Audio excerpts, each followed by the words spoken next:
Assalamualaikum warahmatullahi wabarakatuh. Jira jirtu hordoftoota kee kabajamtoota daawwattoota kiyya. Warroonni taatanii har'amoo waan haraatiin isinii dhufnee jirra magaalaa Duharraa.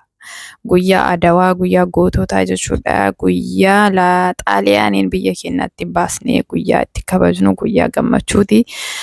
Magaalaa Duhaa kana keessatti magaalaa Qattar jechuudha. Ijoollee biyya Arabaa keessa jirtu haala mijaa'aa haala bareedaa tokkoon dabarsaa jirti jechuudha. Hedduu namatti tolaa jechuudha. Akkuma daawwattan kana jechuudha. Leencoo artiist dhufee jira jechuudha.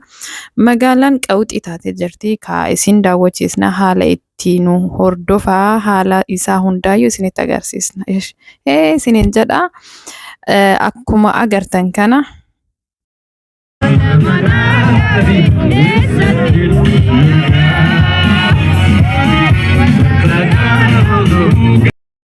Akkuma dhageeffattan jechuudha sirbaa hedduu yoo keessa kakaa'u taate jechuudha. Koopiraayitiin natti taasisanii fi sirba irraa cufee sagalee kiyya isin waraabuu fi dirqame jechuudha. Akkuma agartan kana uummanni Duhaa keessa jirtu hedduu gammachuu hedduu waan itti tolu jechuudha sirbaa jiranii jechuudha. Guyyaan kun guyyaa hedduu bareedaa ture maaliif isiniin jedha orroonni guyyaa sabaa fi sablammoonni hundi itti argame jechuudha. Egur kwaasiilleen jira jechuudha. Egur kwaasii kataphatanillee kan mo'atanillee jechuudha. Xiqqoo wanti nama gaddisiisu maalinni gareen Oromoo hedduu ture jechuudha. Garee san keessaa garuu gareen tokkollee akka waancaaf hin dhiyaanne hedduu nu gaddisiise waancaaf osoo dhiyaatanii turanii mo'atu baatanis osoo waancaaf dhiyaatanii wanni jiru xiqqoo nu keessa ture. Haa ta'u malee yaa carraa kana hin arganne jechuudha. Carraa kana argachuu dhabuu isaaniitiif hedduu nu gaddisiisee jira. Haa ta'u malee sabaaf sablammoota akkasitti yaa'anii waliin taphatanii waliin gammadanii walirraa deemuun isaatu waan tokko jechuudha. Maaliif biyya kana waggaa sadii ani taa'ee jechuudha. Waggaa sadii kana keessatti guyyaa har'aa kana qofa bichaadha. Akkana sabaaf sablammiin waliin sirbee jechuudha. Wal dhiyeessanii wal arrabsanii walirraa fiiganii jechuudha. Walittiin kalaanii akka xalaataatti wal laalanii jechuudha. Haa ta'u malee maqaa Itoophiyaa kan jedhamtu san jechuudha. Maqaa Itoophiyaa kan jedhamtu san qabannee waan deemnuuf biyya ambaa keessatti immoo osoo wal jaalanne bareeda jechuudha. Maaliif biyyi ambaa namni ambaallee sitti roorisu jechuudha. Garuu gaafa kophaa deemnu namni hunduu nutti rirrisaa jechuudha. Waan akkas ta'eef jechuudha. Amma garuu akkanatti Oromoon, Amaarri, Tigireen, Sulxeen, Somaaleen jechuudha. Somaaleen adanuu keessa hin jirtu. Jechuudha. Silxeelleen, Guraageelleen, Amaarri, Oromoon hedduun isaanii jechuudha bakka kanatti jechuudha. Warroonni immoo sabaaf sablammii jechuudha hedduu baay'eedha jechuudha. Maqaa isaanii beekullee baadhu jechuudha. Akkanatti waliin sirbanii waliin taphatanii bakka tokkotti jechuudha. Dirree takka irratti jechuudha. Akkanatti taphatuun isaanii hedduu nama gammachiisa isiniin jedha. Hedduu natti tolee jira jechuudha. Baay'ee tokko jechuudha. Waan akkas ta'eef dirreen kuni dirree taphaati kwaasii taphatanii kwaasiillee hundi isaaniitu jechuudha. Kataphateellee kan mo'atellee kan mo'atamallee jechuudha. Hundaafuu tokko jechuudha. Bakka kanatti kitaaba ka eebbifame jechuudha. Isa san eebbisiisaa jiranii. Uummanni asitti sirbaa jira jechuudha. Hedduu namatti tola dhugaa isinitti himuuf jechuudha. Maaliif garee akkanatti tokkummaa kennaa agarsiisuu kennaa fi uummanni Oromoo bakka kanatti bahee alaabaa ofiillee agarsiisee jechuudha. Sodaa tokko malee jechuudha biyya ambaa keessatti jechuudha. Dirreen kun akkanatti guutee jechuudha. Dirreen kun dirree isteediyoomii argitanii Duhaa keessaati jechuudha. Wanni akkanaa kun hedduu nama gammachiisa. Maaliif ilaalchi namaallee ni jijjiirama. Maaliif gisee hunda siyaasaan xaxamnee siyaasa bichaa oofnee jechuudha. Uummata biraa wajjin ollollee biyya keenyallee akka hiyyummaan yookaan immoo jibba wanta biraa keessa isaan wal jibbanii nu maal go'u jaalannaa jedhe uummanillee beeytanii warri Arabaa kunillee akka nu wal jibbinu gaafa argitu jechuudha. Hedduu ilaalcha addaa tokko nuuf qaban. Maaliif jibbaa keenya waan arganiif jechuudha. Saniifuu jibbaa keenya arguun isaanii Saniifuu isinin jedhaa wanti kuni magaalaa Duhaa keessatti akkanatti akkuma agartan uummanni maal jedhee isinitti hima.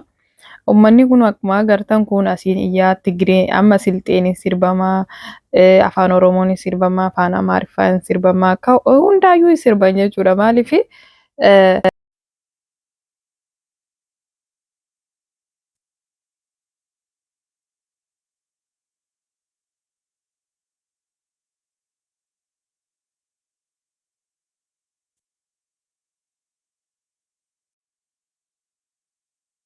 akkuma agartan hundi isaaniitu akkanatti dabarsaa jiranii jechuudha. Mee nama tokko gaafii kan gaafatamantu jira jechuudha as keessaa.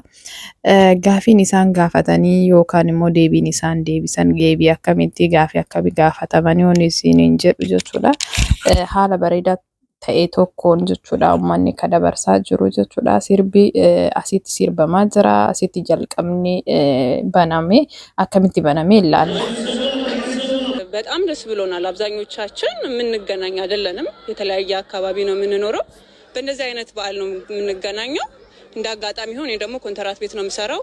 ይሄን እድል አግኝቼ በመውጣቴ ከኢትዮጵያውያኖች ጋር በዚህ ሁኔታ በመገናኘቴ እጅግ በጣም ደስ ብሎኛል። እንደምታየው ደግሞ ከጉራጌ ልማት ማህበር ነው የመጣሁት። ጉራጌን ወክዬ ነው እዚህ የተገኘሁት። ማህበራችንም የመጀመሪያው ነው እዚህ ላይ ሲሳተፍ። ብዙ ጊዜ ኢትዮጵያኖች በውጭው ዓለም ላይ የተለያዩ አክቲቪቲዎች አላቸው። በኳሱም በስራውም በቢዝነሱም ውስጥ አለን እና በጣም ጥሩ ነው። ይሄ እርስ በርስ ምንድነው ልክ ኢትዮጵያዊነትን ከፍ አድርጎ የማሳየት ነገር አንድነቱን ብሔር ብሔረሰቦቹን አሁን እንደምታየው እዚህ ጋር ያሉት ብዙ የብሔር ብሔረሰቦች አለባበሶች አሉ። ያ ነገር የሚታዩት ነገሮች በጣም ጠቃሚ ናቸው እያስባለሁ። ዛሬ የስድስት ዓመቱ የኢትዮጵያ ቀን ነው እና ይሄ በሁሉም የኢትዮጵያ ልጆች እዚህ ጋር ጋዘር የሚጫወቱበት ዘና የሚበሉበት ቀን ነው እና ደግሞ እኔ ከአባቴ ሱዳኒ ስለሆንኩኝ እናቴም ኢትዮጵያ ስለሆንኩኝ ሚክስ ስለሆንኩኝ ይሄ የፋን ታይም በጣም ደስ የሚል ቀን ነው። ኢንጆይ ምን ማድረግ ነው። አመሰግናለሁ። ኢትዮጵያኖች በአሁን ሰዓት በተለያየ ሀገር ያው ተበታትነን ያለ ነው። እንደ ቃጣር ደግሞ የተለያየ ማህበረሰብ የሚሰበሰብበት ባህሉን የሚያስተዋውቅበት ይበልጥ ደግሞ ፍቅራችንን ለህዝቦች ለሌላ ሀገር ህዝቦች የምናሳይበት ቀን ስለሆነ በጣም ደስ ይለኛል፣ ደስ ብሎኛል። በመጀመሪያ ደረጃ እኛ ኢትዮጵያን አላህ ይጠብቃት፣ ኢትዮጵያን አላህ ከፍ ያድርግልን። ሁላችንም ኢትዮጵያ ሀገራችን ለማድመቅ አንድነታችን አክብረን ተዋደን በብሔር እንደምንለያዩላ ብሔራችን ድምቀታችን ነው። እኛ ብሔራችን ድምቀታችን ነው። የተለያየ ልብስ ለብሰን ስንገናኝ እዚህ ኢትዮጵያ ናት የሰበሰበችን። ስለዚህ ለኢትዮጵያ ሁሌም ሰላምን እንመኛለን። እርስ በርሳችን እንድንተዋወቅ እርስ በርስ መቻቻልን መፋቀርን ያስተምረናል። በጣም ነው ደስ በተለይ በስደት ዓለም ሆነ የራስን ወገን ስታገኝ ልዩ የሆነ ደስታ ነው ያለው። ጥሩ ስሜት ነው የተሰማኝ። ምን ብዬ እንደምገልጽ አላውቅም። እጅግ በጣም ደስ የሚል ስሜት ነው ያለው። ይበል የሚያሰኝ ነው። ትልቅ ኦፖርቹኒቲ ነው። እኛ ኳሱ ብቻ አይደለም አላማው ሰው እንድገናኝና በጣም ስፔሻሊ ከኮቪድ በኋላ አይ ቲንክ ለመጀመሪያ ጊዜ አሁን ስንመለስ ነው ማለት ነው። በጣም ደስ የሚል ስሜት ነው የምሰማቸው። እንደምታይ የተለያዩ የራሱን ወክሎ የሚመጣው እዚህ የሚመጣው ኢትዮጵያዊ በሙሉ በአንድ ስሜት ነው የሚመጣውና በጣም ደስ ይላል። ኢትዮጵያ Akkuma agartan kunoo guyyaa kana akkanatti kabajanii jiranii tokkummaadhaan jechuudha. Magaalaa Qatar keessatti hedduu bareedaadhaan haala mijaa'aa ta'een haala bareedaa ta'een kuwaasiileen kunoo akkanatti taphatamee nyaanni aadaa sabaaf sablammootaa jechuudha akkanatti qophaa'ee agarsiisanii nyaataa turanii jechuudha. Hedduu tokko namatti tola. Maaliif aadaan hundi isaas keessa jira. Kan Guraageen jira, kan Amaaraan jira, kan Silxeen jira, kan Oromoon jira jechuudha. Kan hedduu isaanii jechuudha. Akkanatti karaa bareedaa ta'een haala mijaa'aa haala gaarii ta'e kanaan jechuudha. Kan dabarsan jechuudha. እና baay'ee tokko namatti tola. Tokkummaan ilma namaa kun jechuudha biyya ofii hidda takkaan haala gaarii ta'een akkanatti yoo dabarsan hedduu namatti tola dhugaa dubbachuuf jechuudha. Itti gaafatamaan imbaasii isa kana jechuudha. Innillee haasaa tokko dubbatee jira. Haasaa isaa garuu cufee jira jechuudha sagalee isaa. እና uummanni hedduu gammachuu qaba. Haala bareedaa jechuudha gammachuu hedduu qaba. Maaliif gisee akkanatti tokkoon baane walitti xiyyeeffanneetiin walitti gaarrifannee haala bareedaa hin taane tokko walitti agarsiisurra akkanatti gammannee wayita arganii uummanni biraatu jechuudha nutti naafanii aadaa Itoophiyaan akkana uummanni Itoophiyaa akkanatti wal jaalataa akkanatti wal fedhaa wanni jedhamu sun waan jiruuf isaanillee kabaja tokko nutti hin godhan jechuudha. Waytanuu akkasitti wallollee Amaara jibbinee Tigree jibbinee maal jennu sanitti keessaan namni biraallee nutti roorisaa ture jechuudha. Haa ta'u malee jechuudha guyyaan sun hundi darbee har'a dammoo mee uf gaafannee siyaasa keessaa baanee jechuudha. Osoo waan gaarii akkanatti hojjannee bareeda je'eetiin abdii guddaan qabaa jechuudha. Asitti Leencoo artist Leencoo sirbaa jira kunullee asuma keessa jira jechuudha. Hedduu nutti tolee jira jechuudha. Akkuma agartan jechuudha guyyaan akkanatti bareedee guyyaa Adawaa kabajne jechuudha. Guyyaa Adawaa kabajne jechuudha.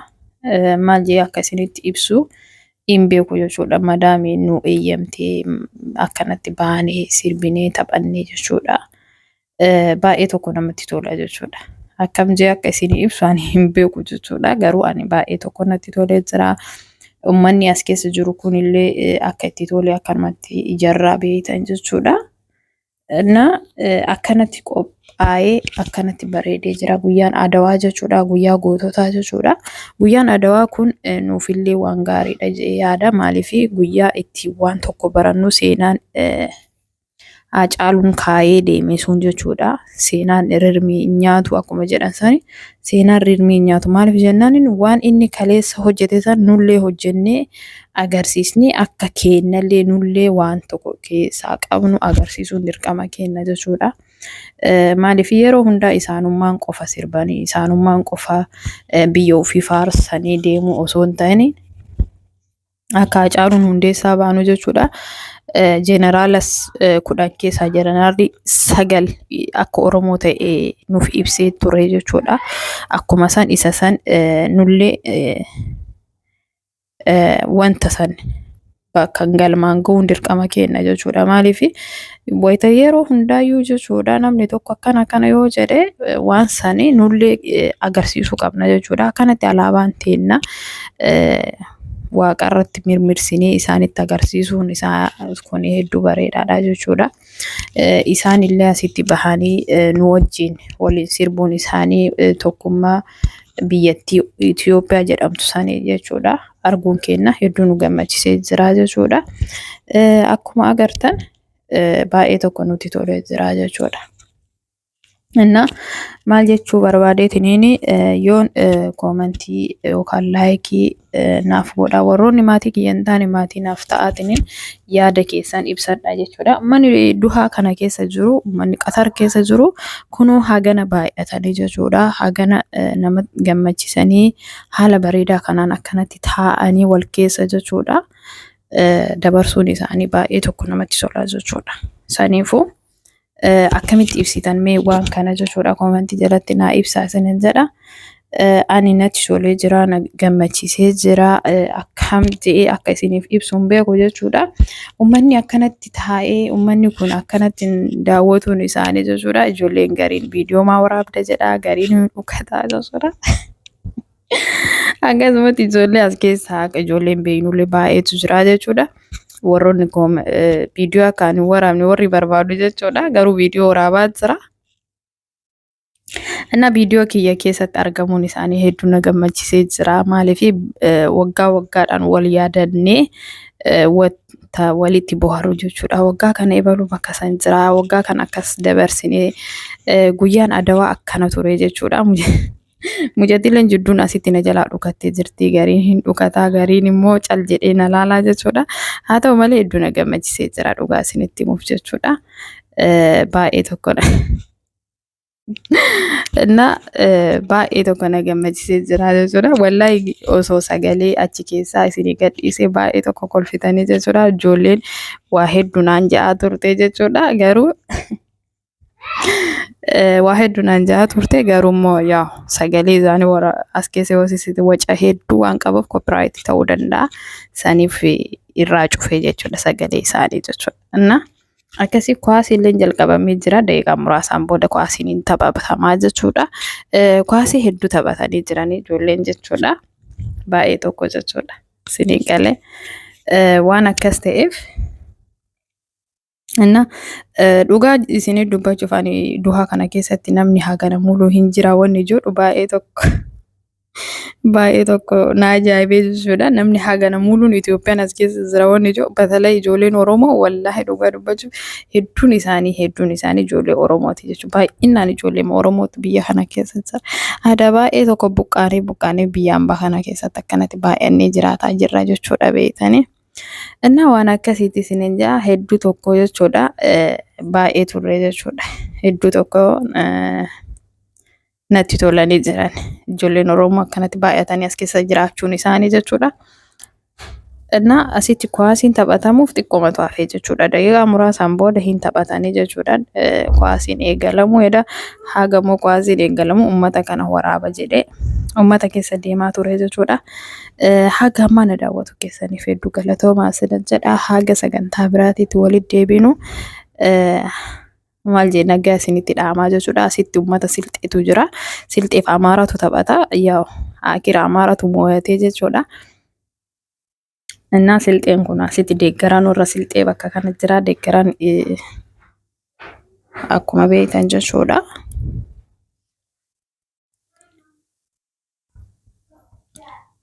Inna akkasitti akkuma isin beektanitti kwaasiin taphatamee jira. Iligooriidhaan dhumate waan isin ajaa'ibu jechuudha. Iligoorii bareedaadhaan dhumate garuu iligoorii irratti mo'atanii kunoo Amaarri waancaa fudhatee jira jechuudha.